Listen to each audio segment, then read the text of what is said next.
So welcome to the first quarter review here at Swissnex Boston in our little lounge environment here. We kick off the idea with a new arrival of interns. We were delighted to have them here. One of the events that they helped create was the Swissnex Cafe, which gathered the young talents community here with whom we've developed a lot of programs.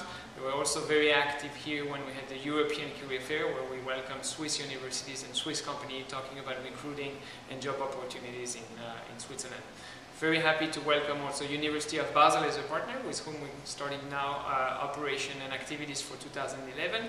And also with Basel we completed a case study looking in depth at the major ingredients of the success of the Boston area as an innovation economy. Still with innovation, we with Swiss started the Expert Exchange series on which we've been partnering since the beginning of the year, and the first kickoff was on monoclonal antibodies.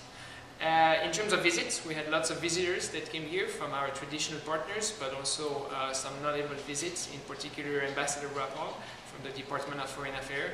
We had Joseph Thijs, the current president of the United Nations General Assembly, and we had Dr. Klaus Schwab of the World Economic Forum, who gathered here a group of the participants of the World Economic Forum.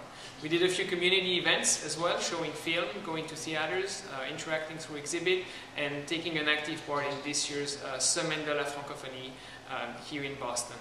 You'll see all of this on our blog, of course, and you should also stop and have a look at our annual report, which tracks back most of what happened in 2010. For 2011, I hope that you will interact with us, be it on the social media or in person here at Swissnex Boston.